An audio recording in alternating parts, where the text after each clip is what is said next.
Have you ever found yourself wrestling with a decision like this? Maybe you're mapping out your week. You've got, say, 3 free evenings, Right. and you really, really want to use them for, I don't know, studying hard for something new, maybe building a side hustle and training for a marathon. The classic overcommitment problem. Exactly. And then reality hits. You look at the calendar and it just stares back at you. Yep. That cold, hard truth. You physically cannot cram all of that in, not with the focus each one needs. Why? Because time. Yeah, Ooh, it's finite, right? There are only so many hours. precisely. Time is a scarce resource. Yeah. So you're forced back to the drawing board. You have to prioritize, make some tough calls, maybe even painful ones about how you're going to spend those few precious hours. And that moment, that feeling of being forced to choose, whether it's cutting back on a hobby you love or figuring out which phone to buy when you really want the laptop too. Or even huge government decisions like funding healthcare versus defense. Exactly. That essential conflict is right at the heart of what economics is all about. So welcome to the deep dive. Today, we are really digging into the definition of economics itself. We're starting right at the beginning with its most fundamental constraint, scarcity. Yeah, the concept of limits. And we'll explore how that one simple idea, that you can't have it all, scales up from your personal dilemmas right up to global economic systems and, well, how economists even study these things. Our mission today really is to unpack the intellectual blueprint of this field. Right. We want to get past the surface level stuff, Yeah, stock prices, GDP figures, right. and show that economics at its core, it's the systematic study of choice. Choice made under constraints that we just can't escape. We're looking at why you choose what you choose and why society ends up allocating its resources the way it does. Okay, let's dive in with the formal definition our sources give us. It's quite neat, actually, very precise. Economics is the study of the use of scarce resources that have alternative uses. That really is the key, isn't it? The sort of Rosetta Stone for the whole discipline. Yeah. Break it down, and you see three critical parts. First, the resources have to be limited, that's scarce. Right. Second, they need to be useful for something, that's the use part. Makes sense. And third, there have to be multiple ways you could use them, alternative uses. If there's only one thing you could do with it, there's no choice, no economic problem. Right. So it covers everything: how individuals decide what to buy, how businesses figure out what to produce, how governments juggle budgets. Defense versus healthcare, like you said. Exactly. And ultimately, how society as a whole tries to use its limited stuff efficiently, knowing full well we can't satisfy every single want. It's all against this backdrop of limitation. So let's really anchor ourselves on that bedrock concept. Scarcity. The simplest way to put it, like our sources say, is just the plain fact that we cannot have everything we want as much as we'd like to have. It sounds obvious, but it's profound. It really is. And it's not just, a philosophical point. It's a real physical, often monetary limit. It stops us from getting total satisfaction. And it's crucial to be clear here. When economists talk about scarce resources, they specifically mean things that are hard to get relative to how much people want them. Okay, so it's about the demand, too. Absolutely. Yeah. Think about air. Generally, we don't think of air as scarce, right? But clean, breathable air in a polluted city, that is scarce. Good point. If water was just infinitely abundant, perfectly clean, everywhere for everyone, well, it wouldn't really be an economic issue. But because resources like clean, fresh water or oil or even highly skilled surgeons, because they are limited or difficult to access. Then they become part of the economic equation. Exactly. Scarcity makes them economic goods. And the power of economics, I think, comes from how universal these examples of scarcity are. We bump into them constantly. Every day. The first one, the most obvious one probably, is money. It's the material constraint that just dictates so much of our interactions in the market. Money is the classic example, yeah. But here's something that's often overlooked. Even for people with vast amounts of wealth, the scarcity doesn't just disappear. Really? How so? Well, the constraint just shifts. Maybe you have enough money for all your basic needs and luxuries too. But then your constraint might become something else, like prime real estate in a specific location, or access to exclusive investment opportunities, Or time. or, critically, time, always time. Mm-hmm. But for most people, the money constraint is very direct. You want that brand new, top-of-the-line smartphone, and you want that sleek new laptop for your studies. But you check your bank account, and you've only got enough cash for one, boom, you're forced into a direct economic choice because of scarce money. Okay, but let's dig into that choice a bit more because this is where it gets really fundamental, isn't it? The constraint is still there even if you can actually afford both. Explain that. How does that work? Well, say you scrape together the funds, you buy the phone and the laptop, great, but you still had to choose between those specific purchases and, well, everything else you could have done with that money. Ah, the other stuff. Yeah.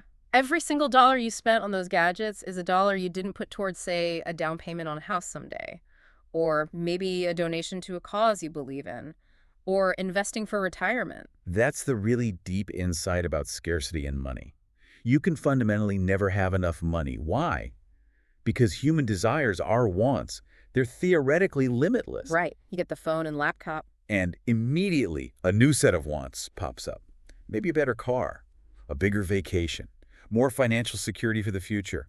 Your monetary resources, no matter how large, are always finite compared to those potentially infinite desires. So that constant gap forces the trade-off. It forces the trade-off, making money an eternally scarce resource. And that tension, that's what drives so much economic activity. People working, innovating, trading, trying to bridge that gap between limited means and unlimited wants. And this unavoidable trade-off, this sacrifice you make when you choose one thing over another, it has a really important name in economics, doesn't it? It does. It's absolutely critical. Opportunity cost. Right. So if scarcity is the basic problem, Then opportunity cost is how we measure the sacrifice involved in dealing with that problem. okay. Opportunity cost is defined as the value of the next best alternative that you had to give up when you made your choice. So in the phone versus laptop example, if I buy the phone, the opportunity cost isn't just the money I spent. No, it's the value you placed on having that laptop, which you now can't get with that same money. Oh, okay. It's the foregone alternative. Precisely. Yeah. It forces you to think beyond just the sticker price. Uh-huh. It quantifies the true cost of your decision, the value of the path not taken. Which brings us beautifully to what you called the ultimate constraint, the great equalizer. Time. Time. 24 hours in a day. That's it. The clock doesn't care how rich or poor you are. No. It's maybe the purest form of a non-negotiable limit we all face. And time illustrates opportunity cost perfectly. And let's use that earlier example. Choosing between grinding away on that big work project for a promotion Uh-huh. and spending a much-needed evening just chilling out playing your Xbox. Right. You can't do both at the exact same moment. You cannot occupy both states simultaneously.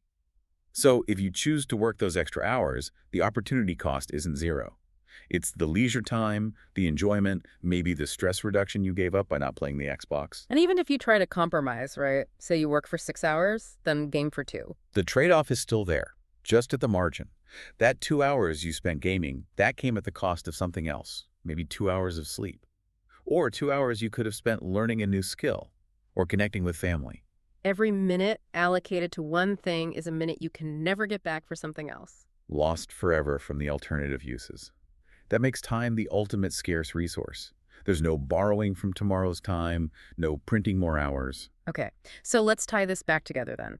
Scarcity is the fundamental problem, limited resources, whether it's money, time, or something else. Right. And because of scarcity, we're forced to make choices. Always. And the cost of making any choice is the opportunity cost, the value of what we didn't choose. You got it. So economics, going back to our definition, is the study of how we make those decisions, how we navigate those trade-offs, given these inescapable limits. Scarcity really is the starting gun. It absolutely is. If there were no limits, if everything was infinitely abundant, There'd be no need to choose. no need for choice. And without the need for choice, honestly, the entire field of economics just wouldn't need to exist. Okay, so we've established this foundation. Scarcity forces choice. The next big question is, well, how does a whole society made up of millions of individuals all facing their own scarcity problems coordinate all those choices? Yeah, how does it not just descend into chaos? Right. And that's where one of the most famous and maybe most debated ideas in economics comes in. The invisible hand. The invisible hand. This takes us back to Adam Smith writing way back in 1776. It's really a foundational idea for modern capitalism. It is. And it's intellectually fascinating because it seems so counterintuitive at first glance. Definitely. So let's unpack the core concept. Smith's assertion, basically, is that when an individual single-mindedly pursues only their own self-interest, their own gain. Right, they're not trying to help anyone else. No, they're just looking out for number one. Smith says, in doing that, they often end up promoting the interests of society as a whole. And here's the kicker. more effectively than if they had actually intended to help society in the first place. It sounds completely paradoxical, maybe even like a convenient excuse for greed. It can sound that way, but the sources emphasize we need to look at the mechanism Smith proposed. How does this supposedly happen? The key is that the individual isn't acting in a vacuum. They're operating within a market system, ideally a competitive one. Okay. So let's use Smith's kind of example. Imagine I'm a baker. Huh. My sole motivation is to make as much profit as possible for myself and my family. Pure self-interest. Pure self-interest. But how do I achieve that profit in a town with other bakers? I have to produce good quality bread that people want to buy. And I have to offer it at a price they're willing to pay, a price that's competitive with the other bakers. Ah, so competition forces your hand. Exactly. The competitive market structure compels me, in my selfish pursuit of profit, to actually serve the public good, providing decent bread at a fair price. If I try to sell shoddy bread at high prices, consumers will just go to my rival. So the market acts like a translator. It takes the input, individual self-interest, and through the process of competition, it translates that into a socially desirable output. That's a great way to put it, yes. And this mechanism, Smith argued, leads to broader positive outcomes like innovation and increased overall wealth. How does it drive innovation? Well, if I, the baker, figure out a new, more efficient way to bake bread, I can lower my costs. Maybe I can then lower my price slightly, attract more customers, and increase my profits. My competitors see this. They have to innovate too, or risk losing business. So my self-interested innovation spreads, benefiting consumers with potentially lower prices or better quality across the board. And what facilitates this whole translation process? How does the market coordinate all these self-interested actors? The crucial element here is the price mechanism. Prices aren't just arbitrary numbers, they are signals. They carry information Information about what? about scarcity and demand. When lots of people suddenly want, say, a new type of electric scooter, they're willing to pay a higher price for it. Okay. That high price is a flashing neon sign to producers who are, again, just acting in their own self-interest to find profits. It tells them, hey, there's strong demand here. This is a profitable area to get into. So it directs resources. Precisely. It signals where society wants its scarce resources, labor, capital, raw materials to flow. It directs them towards producing those scooters to meet the demand, theoretically, quite efficiently, all without a central planner telling anyone what to do. It's coordinated invisibly. Okay, that makes a lot of sense for driving efficiency and innovation when it works well. But let me play devil's advocate here for a second. Please do. If the whole system runs on people only chasing their self-interest, what happens when that self-interest leads them to do things that harm other people, and that harm isn't captured in the price of the goods? Now you've hit on the major, unavoidable caveat, the big counterpoint to the perfect invisible hand story, Which is what economists call externalities. externalities. Okay, what are those exactly? An externality is a cost or sometimes a benefit of an economic activity that is experienced by a third party who wasn't directly involved in the transaction. Okay, give me an example. Pollution is the classic negative externality. Imagine a factory owner trying to maximize profit. One way to cut cost is to just dump industrial waste into a nearby river, right? Yeah, unfortunately. The factory owner is pursuing their self-interest. Lower costs mean higher profits. But the cost of that pollution, the dirty water, the harm to fish, maybe health problems for people downstream, isn't paid by the factory or reflected in the price of its products? It's paid by the community downstream. It's external to the market transaction. Exactly. The cost is externalized. So in this case, the invisible hand fails. The pursuit of self-interest leads to a socially damaging outcome because the price mechanism isn't capturing the full cost of production. And there can be a positive externalities, too. Yes, though they may be discussed less often. Like, if your neighbor plants a beautiful garden, you get the benefit of enjoying the view, even though you didn't pay for the flowers. That's a positive externality. Or education. An educated population benefits society broadly beyond just the individual who got the degree. So the invisible hand concept works best, maybe perfectly, only under ideal conditions, like perfect competition, no externalities. That's right. When those conditions aren't met, when you have things like pollution or monopolies that can charge unfair prices or lack of information, then we get what economists call market failures. And market failures are often the justification for, what? Government getting involved? Often, yes. Huh. Things like environmental regulations, anti-monopoly laws, funding for public education, these can be seen as attempts by government to step in and correct those market failures, to try and align the private costs and benefits with the true social costs and benefits, to force the factory, essentially, to account for the pollution it creates. Okay, so the beauty of the invisible hand idea isn't really that it describes a perfect system. No, I don't think any serious economist believes it's flawless. Right. It's more that it identifies this incredibly powerful decentralized engine for creating wealth and coordinating activity based on individual incentives. Exactly. And because it identifies that core mechanism, it then allows us to see more clearly where and why. It sometimes breaks down things like externalities, monopolies, information problems, and then we can think about how to potentially address those specific weaknesses. All right, so the field of economics starts grappling with these big questions: scarcity, choice, coordination through markets, market failures. And pretty quickly, the sheer range of issues becomes, well, Yeah, enormous. a vast territory. You can't really use the same lens to analyze why I decided to buy, this brand of coffee this morning as you used to analyze why the entire country might be facing inflation. Absolutely not. The scale is just completely different. And the tools you need are different too. Which is why, over time, the discipline naturally developed this major split, this kind of great divide in how it approaches questions. The divide between microeconomics and macroeconomics, it's basically just a difference in altitude, a different zoom level on the same fundamental landscape of scarce resources. But understanding the difference between micro and macro is really crucial. It helps you understand what kinds of questions each branch is actually equipped to answer. So let's start with microeconomics. This is, as the name suggests, looking at the small scale, right? The individual units. Exactly. Microeconomics is the study of the individual economic actors. Think individual consumers like you and me, specific companies or firms, or single households. And what is it studying about them? It's looking very closely at their behavior. How do these individual actors make decisions? How do they allocate their own scarce resources, their time, their money? How do they respond to changes in prices or income or the availability of goods? So, like analyzing why demand for a particular product goes up when its price drops. Precisely.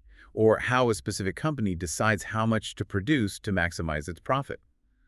Microeconomists use tools like marginal analysis, which means looking at the effects of adding or subtracting just one more unit of something, like one more hour of work or one more item produced. Okay, the impact of the next small step. Right. It helps a business figure out, say, the optimal number of workers to hire or the best price to charge for their product. It's all about supply and demand dynamics, pricing strategies, consumer choices within a specific market or industry. Very detailed, very bottom up. It's the why behind individual economic actions, like why you might switch from your usual fancy coffee shop to the cheaper chain down the street if, say, your rent suddenly went up. That's a perfect microeconomic question. It's about maximizing your personal utility, Yeah. your satisfaction, given your budget constraint at that individual level. Okay, so that's micro. Then we pull the camera way back. Way back. We zoom out dramatically, sometimes to the level of the entire country or even the whole global economy. And that's macroeconomics. Studying the economy in aggregate, the big picture. The whole system. We're looking at the forest now, not the individual trees. Macroeconomics is concerned with the overall performance of the economy. So macro doesn't really care why I personally chose one phone over another. Not directly, no. It cares more about the total amount spent by all consumers on phones and how that contributes to something like the national gross domestic product, or GDP. Exactly. Macro looks at these broad, system-wide variables.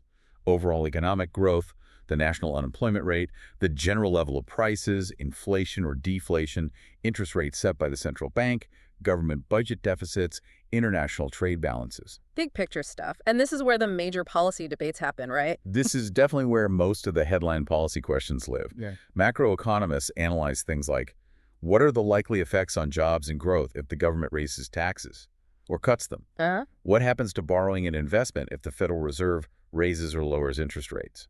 What's the impact of a major international trade agreement on overall employment and national income? These are fundamentally macroeconomic questions, top-down, policy-oriented. Now, there's a really important distinction here, isn't there? It's not just about the scale being different. Something tricky happens when you try to just add up all the individual micro-level behaviors. Ah, yes. This is a critical concept. The relationship between micro and macro isn't always straightforward addition. What makes sense for one individual might actually be harmful if everyone does it at the same time. Okay, explain that. Well, think about saving money. From a microeconomic perspective, if one person decides to save more of their income, that's generally seen as a rational, prudent thing to do, right?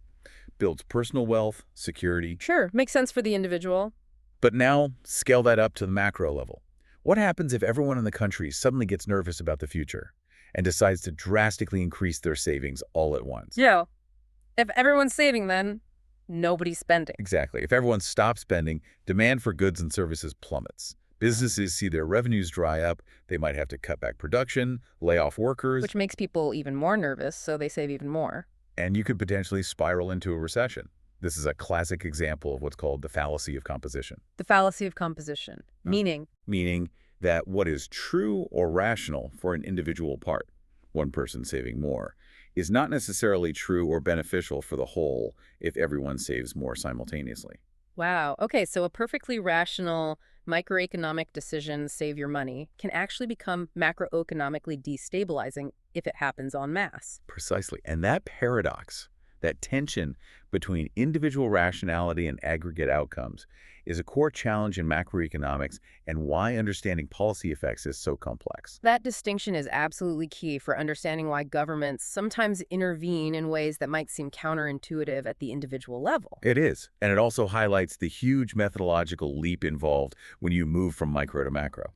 In micro, you're modeling maybe one person's choices or one firm's strategy, Manageable. relatively. But once you jump to macro, you're trying to somehow model and predict the combined behavior of millions, maybe hundreds of millions, of interconnected people and businesses, all reacting to each other and to changing conditions simultaneously. That sounds incredibly difficult. It is inherently complex. And that complexity forces economists to rely on certain tools and approaches, especially mathematical ones, to try and make sense of it all. But those tools come with their own set of very significant limitations. So economics, especially in its modern form, really tries hard to be scientific. You see a lot of math, a lot of graphs, and it often seems like it's modeling itself on physics, striving for that kind of rigor. That aspiration towards scientific rigor, particularly through mathematics, is really central to modern economics, and it has real benefits. Like what? Well, using mathematical models forces economists to be incredibly precise about their assumptions and about the relationships they're proposing between different variables, say, between interest rates and investment spending. Okay, it imposes discipline. Exactly. It removes ambiguity. You can't just wave your hands. You have to specify the equation. It allows economists to build logically consistent frameworks and generate testable hypotheses, at least in principle. And the charts and graphs we always see. Those are indispensable visualization tools that come out of the models. They help us grasp complex market dynamics, supply and demand curves, growth trajectories in a way that pages of dense text just couldn't. They clarify thinking. But Hmm. there's always a but, isn't there? To get that mathematical neatness to fit the messy reality of human behavior into clean equations, you have to simplify things a lot. You absolutely have to. You simply cannot build a workable mathematical model that includes every single human emotion, every irrational impulse, every historical context, every unique individual circumstance. It's impossible. So what do economists do? They make assumptions. They make big, broad, foundational assumptions about how people behave, assumptions that allow the math to work. And the most famous, most fundamental of these are the assumptions that, generally speaking, all people are rational, Okay. and that people will consistently act in ways that maximize their gain or, more formally, their utility. This is the idea of Homo economicus, right? The rational economic man. That's the one. It's a theoretical construct, an abstraction of a human being who is perfectly logical, possesses complete information, or knows how to get it, and always makes choices that give them the greatest possible benefit or satisfaction according to their preferences. Let's drill into that a bit. What does rational actually mean in this economic context? It doesn't mean unemotional, does it? Not necessarily unemotional, but it means your choices are consistent and aimed at achieving your objectives. A rational actor in the model carefully weighs the expected costs and benefits of every available option, and then selects the option that yields the highest net utility, the most bang for the buck in terms of their personal satisfaction or goals. If you choose the laptop over the phone, the model assumes it's because you calculated consciously or unconsciously that the laptop provides more overall value or utility to you, considering its price and benefits, than the phone would have. Okay. And maximizing gain is tied into that. Yes, maximizing utility is the goal. Whether that utility comes from monetary profit, personal enjoyment, achieving a specific task, the assumption is you're always trying to get the best possible outcome for yourself, given your constraints. This assumption makes behavior predictable within the model. So the math works, the models can make predictions. If we assume everyone is like this perfectly rational, utility-maximizing information processing machine. That's the condition. But clearly real people aren't always like that. We're emotional, we make mistakes, we follow trends, we act altruistically sometimes. How do economists handle that gap between the model and reality without the whole thing just falling apart? Well, one key tool they use, especially when building theoretical models, is a concept borrowed from philosophy, actually. It's a Latin phrase, ceteris paribus. Ceteris paribus. It literally translates to all other things being equal or all else held constant. It's the necessary fiction, you could say, of economic modeling. When an economist makes a statement like, if the price of gasoline goes up, the quantity demanded will go down, they are implicitly adding ceteris paribus at the end. They're assuming nothing else changes at the same time. Exactly. They are mentally freezing everything else in the economy. People's incomes haven't changed. The weather hasn't suddenly turned Arctic. No amazing new electric car just hit the market. Public transport options remain the same. They are isolating the relationship between just two variables, the price of gas and the demand for gas, to understand that specific link clearly. It's like a controlled experiment in their heads or in the model. Precisely. It's essential for achieving that analytical rigor they strive for. Oh. And here's the crucial limitation the sources highlight, because the models depend so heavily on these huge simplifications. Perfect rationality, perfect information, ceteris paribus. The conclusions you draw from these models have to be taken, as the saying goes, with a grain of salt. You can't just blindly apply the neat theoretical result to the messy real world without caution. And this limitation is especially true for macroeconomics. Absolutely critical in macro. Think about it. Trying to predict the actions of millions of perfectly rational Homo economicus individuals would be hard enough. Yeah. But trying to predict the aggregate actions of millions of real people who are, as you said, emotional, influenced by herd behavior, operating with incomplete or inaccurate information, subject to sudden shifts in confidence or panic. It sounds fundamentally unpredictable. It often is. This is why macroeconomic forecasting is notoriously difficult. We constantly see situations where big policy changes, tax cuts, stimulus spending, interest rate hikes don't produce the clean, predictable outcomes that the simpler theoretical models suggested they would. The real world has too many moving parts, too much non-rational behavior that isn't held constant. So does this mean economics isn't really a science then? Well, this leads to an important point of self-awareness within the discipline itself. Most thoughtful economists readily acknowledge that economics is not a hard science like physics or chemistry. Because its subject matter is human beings. Exactly. Because human choice, with all its complexities and unpredictability, is at the center. That makes economics a social science. It uses scientific methods, modeling, data analysis, hypothesis testing, but its subject is inherently less predictable than, say, planetary orbits. And being a social science, it's more open to subjectivity. Yes, especially when it comes to choosing which simplifying assumptions to make in the first place. That initial choice can shape the model's results. How so? Well, if I build a model assuming people are purely driven by maximizing their individual wealth, I might get one prediction about, say, tax policy. But if another economist builds a model assuming people are primarily motivated by fairness or by minimizing the risk of catastrophic loss, they might arrive at a very different prediction using equally valid mathematical techniques. So the choice of assumptions injects a layer of interpretation, maybe even reflecting the economist's own worldview. It can, yes. There's an unavoidable element of judgment in deciding which aspects of reality to include in the model and which to simplify away. This inherent subjectivity, this gap between the idealized Homo economicus and how real people behave, is precisely what has fueled the rise of fields like behavioral economics. Behavioral economics, trying to make the models more realistic. Exactly. Behavioral economics tries to integrate insights from psychology into economic models, acknowledging cognitive biases, rules of thumb, and emotional factors to get a more accurate picture of decision-making. Okay, so the big takeaway here seems to be The mathematical tools are powerful. They're essential for clear thinking and analysis. Absolutely valuable. But they are tools built on a foundation of simplifying assumptions about us humans. And the usefulness of the results depends heavily on how well those assumptions capture the essence of the situation, which isn't always perfectly. Well put. The models are maps, not the territory itself. They're incredibly useful maps. But you always need to be aware of what details they've left out.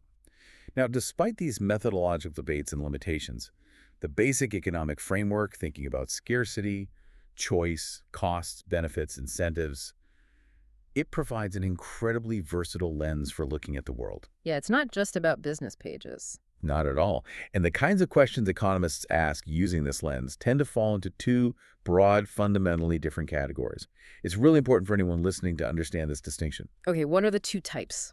We separate economic statements and analysis into positive economics and normative economics. Getting this distinction clear is vital if you want to separate objective analysis from what is essentially advocacy or opinion. All right, let's start with positive economics. What does that involve? Positive economics aims to describe what is. It deals with facts, with cause and effect relationships that are, at least in principle, testable against evidence. Crucially, positive economics involves no value judgments. It doesn't say whether something is good or bad, fair or unfair. It just tries to explain how things work, or predict what might happen based on certain conditions. It's about description and prediction. Can you give an example of a positive economic question or statement? Sure, a classic positive question might be, why do people use money? An economist tackling this would look at the history of trade, the problems with barter, like needing a double coincidence of wants, the efficiencies that money provides as a medium of exchange, a unit of account, and a store of value. And they wouldn't comment on whether using money is, like, morally good or bad. Exactly. The analysis would be purely descriptive, explaining the function and evolution of money based on observation and logic. Another example of a positive statement might be, if the government imposes a binding price ceiling on gasoline, shortages are likely to occur. That's a prediction about a consequence. Right. It's a hypothesis about a cause and effect relationship. We could, in theory, look at historical data from places that have implemented price ceilings to see if shortages did indeed tend to happen. Whether the prediction turns out to be accurate or not, the statement itself is positive because it's a testable claim about how the world works, without judging whether price ceilings are a good or bad policy. Okay, so that's positive describing what is. What about the other side? The other side is normative economics. Normative economics argues for what ought to be. Ah, so this is where the opinions and values come in. Absolutely. Normative economics inherently involves value judgments, ethical considerations, and beliefs about what constitutes a desirable goal or a fair outcome for society. It moves from description and prediction into the realm of prescription and recommendation. Give me a normative example. Well, building on the previous ones, a normative question would be, should people use money? Answering that requires you to weigh the benefits of monetary systems against potential downsides like inequality, materialism, or financial instability.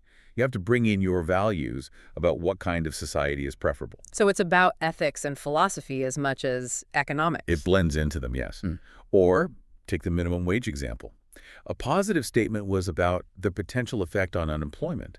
A normative statement would be something like, the government should raise the minimum wage to ensure all full-time workers can earn a living wage and reduce income inequality. Why is that normative? Because it includes value judgments, that earning a living wage is something workers should be able to do, and that reducing income inequality is a desirable social goal. And it includes a specific policy recommendations should raise the minimum wage based on those values. Got it. So when we hear economists or commentators talking, it's crucial to figure out which hat they're wearing. Are they doing positive analysis, just explaining the mechanics or likely consequences? Or are they doing normative analysis, arguing for a particular policy based on their view of what's good or right? Exactly. And often, commentators blend the two, sometimes without making it clear. Being able to distinguish positive from normative statements is a key critical thinking skill when consuming economic news or policy debates. Okay. Now, you mentioned earlier that the economic way of thinking, scarcity, choice, incentives, gets applied way beyond just traditional markets. It really does. The power of the framework is its portability. Because scarcity and the need for choice are universal, the economic lens can offer insights into an astonishing range of human activities. Our sources listed some surprising examples, like Crime. How does economics analyze crime? Well, rather than looking at it purely through a moral or sociological lens, an economic analysis of crime, pioneered by economists like Gary Becker, often starts from the rational choice framework we discussed. So criminals are making rational calculations. In this model, yes, a potential criminal weighs the expected benefits of committed the crime, the loot, the thrill, whatever, against the expected costs. And the costs include not just resources used, but crucially, the probability of getting caught multiplied by the severity of the punishment if caught. Ah, the expected cost of punishment. Right. So the economic model would predict that if you increase the probability of getting caught, more policing, or increase the severity of the punishment, longer sentences, the expected cost goes up, and ceteris paribus, the crime rate should fall because the rational calculation shifts. It's a cost-benefit analysis of illegal activity. Fascinating. And the sources also mentioned war, the family, politics, law, even genetics. Yes, it's applied very broadly. Economics of war looks at things like the efficient allocation of scarce military resources, soldiers, equipment, funding, to achieve strategic objectives, or the economic costs and benefits of conflict versus diplomacy. Economics of the family might analyze decisions about marriage, divorce, having children, or allocating household chores and resources based on specialization and exchange within the family unit. Using economic principles like specialization. Exactly.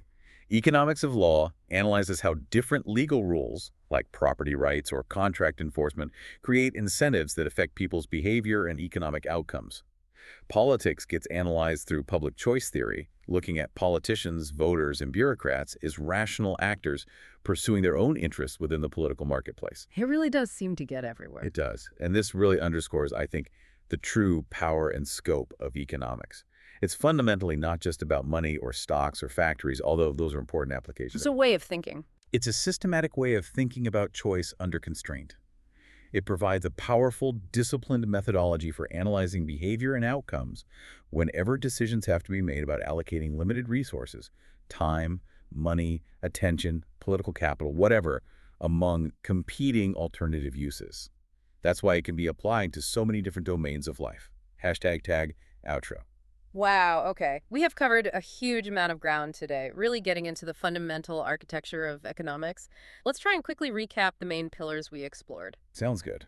Pillar one, I'd say, is scarcity. It's the absolute starting point. Resources are limited, wants are not. Right, which forces us into choice. And the true cost of any choice is the opportunity cost, the value of what you gave up. Exactly. Pillar two, the invisible hand. Adam Smith's powerful, if debated, idea that individual pursuit of self-interest, when channeled through competitive markets, Can paradoxically lead to beneficial outcomes for society, like innovation and wealth creation. But we also have to watch out for externalities and market failures where self-interest causes unintended harm. Precisely. Pillar three was the micro-macro divide. Economics looks at the small-scale individual choices, firm behavior, micro. And the big picture aggregate outcomes like inflation, unemployment, growth, macro. And we learned about the fallacy of composition, where what's true for the individual isn't always true for the whole economy. Crucial distinction. And finally, pillar four, the methodology. Modern economics uses mathematical models for rigor and clarity. But these models rely on significant simplifying assumptions, like perfect rationality and ceteris paribus, all else equal. Which means their conclusions, especially in complex macro predictions, need to be treated with caution.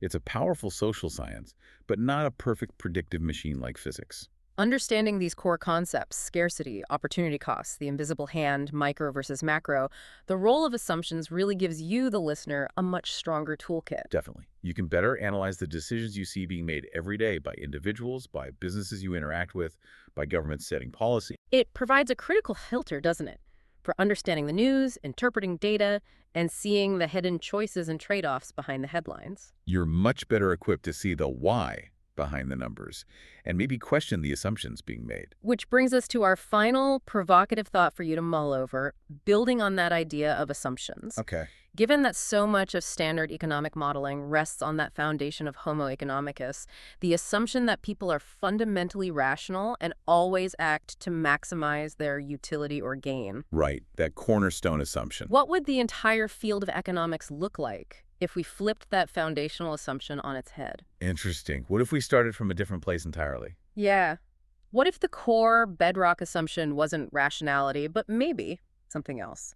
What if we assume that people are fundamentally emotional, that they are often predictably irrational, heavily influenced by biases and social norms? That they operate with very limited information Right. and often don't maximize, but just satisfies aim for a good enough outcome rather than the absolute best possible one. Exactly. If that was the starting point for economic theory, how would the models change? Where would the mathematical analysis even go from there? Could we even build the same kind of predictive science? It's a profound question about the very nature and potential future of the discipline. What does economics look like if its main subject isn't assumed to be a calculating machine, but a complex, often illogical, thoroughly human being? We'll leave that challenging thought with you. Thanks for joining us on the deep dive. Until next time.